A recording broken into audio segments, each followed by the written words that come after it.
मेरे बहुत बहुत प्यारे साथियों, नमस्कार।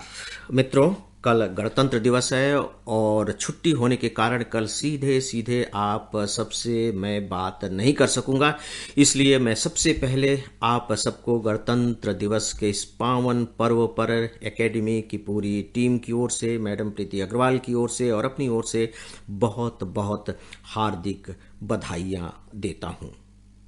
मुझे ऐसा लगा कि गणतंत्र दिवस एक बहुत सही अवसर है जब हम अपनी सेना के शौर्य को याद करें। तो दोस्तों, आज मैं इसी विषय पर आप सबसे कुछ बातें करने जा रहा हूं कि हमारी जो सेना है, सेना की हमारी जो तीनों विंग्स हैं, थल सेना, जल सेना और वायु सेना, इनफैक्ट इससे हम अपने जीवन के लिए क्या संदेश ले सकते हैं।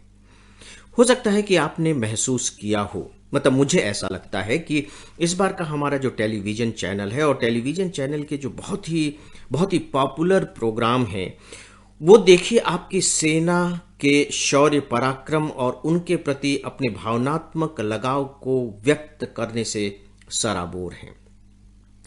कौन बनेगा करोड़पति के आखिरी आप एपिसोड को याद करके देखिए। हमारे सेना के दो नौजवान आए थे और जब वे अपने कर्तव्य के बारे में बता रहे थे, अपनी वीरता के बारे में, तो शायद ही कोई ऐसा दर्शक होगा जिसकी आंखें डबडबा न गई हों। आप बकायदे याद करने की कोशिश कीजिए जो अभी अभी हमारे जो कपिल शर्मा शो है, वो क्या जो प्रोग्राम है, उसमें भी आपको इस तरह के सीन, इस तरह की बातें देखने और सुनने को मिली हैं। इंडियन आइडल को याद कीजिए। इंडियन आइडल में भी आपने देखा कि किस तरह से सेना के वीर जो जवान हैं, हमारे जो जाबाज हैं, उनको बुलाया गया था और उनकी कहानियों को मंच पे सुनाया गया और किस तरह सबकी आंखें केवल डबडबाई ही नहीं थी बल्कि बह रही थी। क्या सच में हम इन बातों को महसूस कर पाते हैं? दोस्तों, मुझे नहीं मालूम कि हम जिन चीज़ों का अनुभव खुद नहीं करते हैं उन्हें कितना महसूस कर पाते हैं, लेकिन मेरी खुशकिस्मती ये रही कि मैं सेना में तो कभी नहीं रहा प्रत्यक्ष रूप से, लेकिन उनके साथ कुछ दिन गुजारने का मौका जरूर मुझे मिला। खासकर जब मैं मसूरी ट्रेनिंग में एकेडमी में था, उस दौरान मैं आपको 1984-85 की बात बता रहा हूं, तो 15 दिनों का एक ट्रैकिंग का प्रोग्राम होता था। मतलब आप जंगलों में जाते थे, पहाड़ पर जाते थे ट्रैकिंग के लिए और बाकायदे सारा अपना सामान अपनी पीठ में लाद करके और पैदल आप चलते थे। ज़्यादातर पैदल चलते थे और जहां वैसी स्थिति होती थी तो बाकायदे बस से भी हम लोगों को ले जाया जाता था। मेरा जो ग्रुप था वह उत्तरकाशी का ग्रुप था। उत्तरकाशी हम लोग गए थे, उत्तराखंड में है उत्तरकाशी, और वहाँ चाइना बॉर्डर पड़ता है। दोस्तों, लगभग 14,000 किलोमीटर की ऊंचाई तक हम लोग गए और बकायदे वहां खंदक में सैनिकों के साथ रहे। इतनी ठंड कि अगर बहते हुए पानी में आपकी उंगली डूब जाए और जब आप उसे निकालेंगे तो आपको ऐसा लगेगा जैसे कि आपकी उंगली गायब हो चुकी है। उसके अंदर का जो रक्त है वो बर्फ में तब्दील हो गया। इतनी ठंड, कोई ऐसी जमीन नहीं जहां पर आप सच पूछिए तो वनस्पति उगी हुई देख सके, मिट्टी आपको उस तरीके से दिखाई दे सके, चारों ओर बर्फ ही बर्फ ही बर्फ। और ऐसे में हमारे जवान वहां रह रहे हैं। और मैं तो यहाँ की एक छोटी सी घटना बता रहा हूँ। वो जो पूरा ट्रैकिंग का जो हमारा दौर था वो इसी तरह से आर्मी कैंप में रहना, उनके साथ भोजन करना, उनके साथ खेलना, देखना, बातचीत करना, इन्हीं सब में हम लोगों का वक्त गुजरा करता था। और मुझे फिर याद है कि जब हम लोग सिक्किम की यात्रा पर गए थे, मैं और मेरी पत्नी, तो फिर हम लोग नाथुला दर्रा के लिए गए और वहाँ के बॉर्डर पर पहुँचे, वो भी लगभग 14,000 फीट की ऊंचाई पर, और वहाँ सांस लेना मुश्किल हो रहा था। मतलब मेरी पत्नी तो थोड़ी सी ऊंचाई तक चढ़ने के बाद उन्होंने कहा कि नहीं, मैं अब ऊपर नहीं चढ़ सकती क्योंकि सांस लेने में मुझे दिक्कत हो रही है। तो वहाँ ही फिर उनको मैंने छोड़ा और मैं फिर ऊपर तक गया। आप सोच करके देखिए कि हम आम आदमी जिस जगह पर जाकर सांस नहीं ले सकते, अपने उंगली के अस्तित्व को महसूस नहीं कर सकते, वहां हमारे ये नौजवान लगातार खड़े होकर पहरा दे रहे होते हैं। दोस्तों, सच में क्या संवेदना के स्तर पर हम उनके इस मस्तिष्क में, उनके इस भावना जगत में घुसकर उसकी यात्रा कर पाते हैं? मुझे लगता है कि हमें करना चाहिए। तब हमें पता लग पाएगा कि सच में इनका जो त्याग है इनका जो बलिदान है, चलिए त्याग और बलिदान तो बाद में होगा, लेकिन आप देख रहे हैं कि वो कितने बड़े साहस का परिचय दे रहे हैं। और ये त्याग तो दिखा ही रहे हैं कि घर बार से बिल्कुल कटे हुए हैं, कब कौन सी कॉल आ जाए और कहाँ जाना पड़ जाए, कहाँ कहाँ पोस्टिंग हो रही है, इन सब इनके बहुत जल्दी ट्रांसफर होते रहते हैं।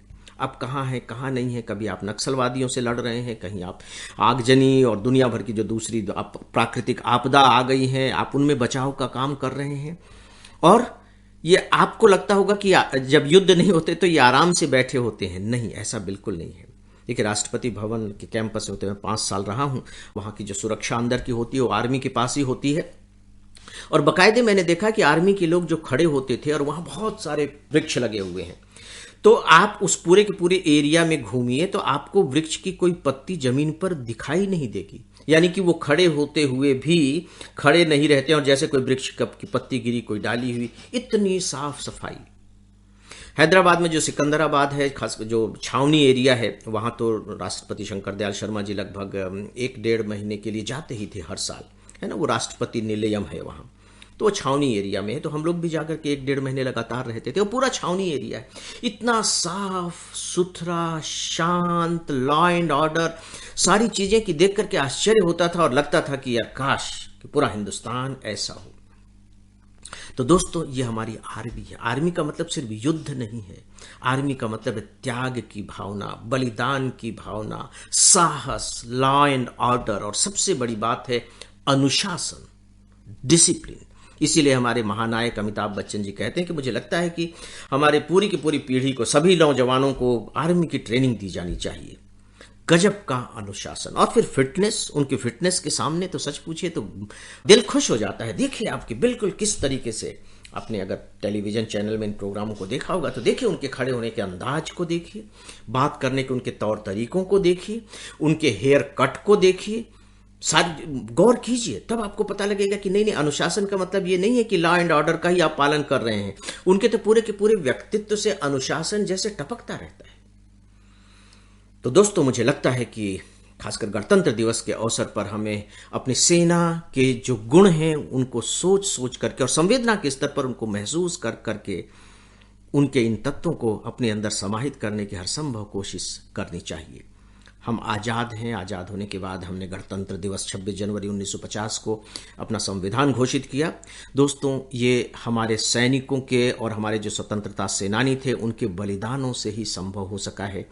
तो निश्चित तौर पर हमें उन्हें कम से कम ऐसे अवसर पर तो निश्चित तौर पर याद करना चाहिए, उन्हें अपनी श्रद्धांजलि अर्पित करनी चाहिए। और जो सच्ची श्रद्धांजलि होगी वो यही कि जो उन्होंने हमें सौंपा है उसे हम न केवल बचाए और बनाए ही रखें बल्कि और भी अधिक बेहतर बना सकें, ताकि आने वाली पीढ़ी हमें इसी रूप में याद कर सके कि हमने उन्हें एक बहुत अच्छा समाज और एक बहुत अच्छा राष्ट्र सौंपा है।